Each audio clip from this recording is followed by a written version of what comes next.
Bismillahirrahmanirrahim. Assalamualaikum warahmatullahi wabarakatuh. Perkenalkan, nama saya Naila Rahma Ayu dengan NRP 2C125004. Di sini saya akan menjelaskan tentang ahli fungsi lahan pertanian di pinggiran kota.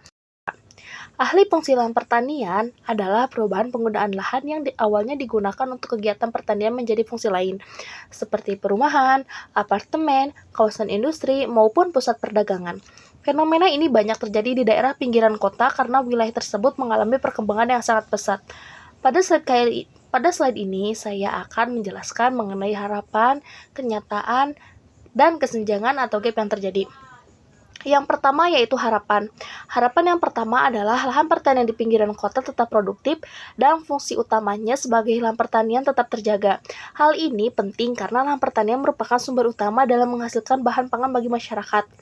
Harapan yang kedua, petani mampu bersaing dan memperoleh pendapatan yang layak dari usaha agribisnis.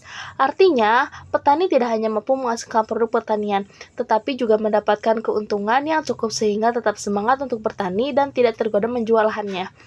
Harapan yang ketiga yaitu pemerintah memberikan perlindungan terhadap lahan pertanian melalui kebijakan tata ruang.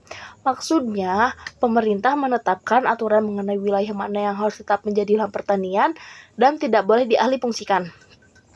Harapan yang terakhir adalah ketahanan pangan di wilayah perkotaan tetap terjaga meskipun terjadi urbanisasi. Ketahanan pangan berarti kebutuhan pangan masyarakat tetap tersedia dalam jumlah yang cukup, aman, dan mudah diperoleh. Selanjutnya adalah gap atau kesenjangan.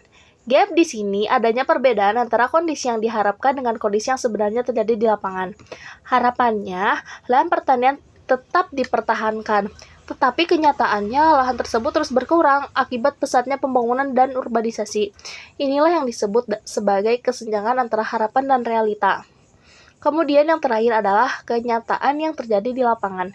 Yang pertama, lahan pertanian terus menyusut karena banyak digunakan untuk pembangunan perumahan, apartemen, kawasan industri, dan fasilitas lainnya. Hal ini terjadi karena kebutuhan lahan semakin meningkat seiring bertambahnya jumlah penduduk. Yang kedua, banyak petani memilih menjual lahannya.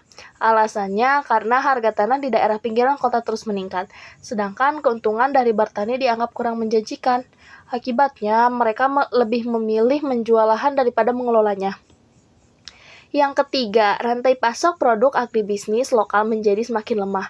Karena jumlah lahan pertanian berkurang, produksi hasil pertanian juga menurun sehingga produk lokal menjadi kurang mampu bersaing dengan produk dari daerah lain. Yang keempat, pengawasan terhadap tata ruang masih lemah sehingga masih banyak yang terjadi ahli fungsi lahan yang sebenarnya tidak sesuai dengan aturan yang telah ditetapkan.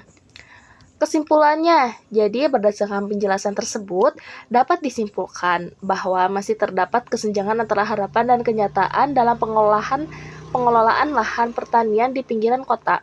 Urbanisasi dan pembangunan memang penting untuk mendukung pertumbuhan ekonomi, tetapi juga tidak diimbangi dengan perlindungan terhadap lahan pertanian, maka akan berdampak pada melemahnya ketahanan pangan, berkurangnya produksi pangan, menurunnya kesejahteraan petani. Oleh karena itu diperlukan kerjasama antara pemerintah, petani, dan masyarakat untuk menjaga agar lahan pertanian tetap terlindungi. Sekian penjelasan dari saya. Kurang lebihnya mohon dimaafkan. Terima kasih. Wassalamualaikum warahmatullahi wabarakatuh.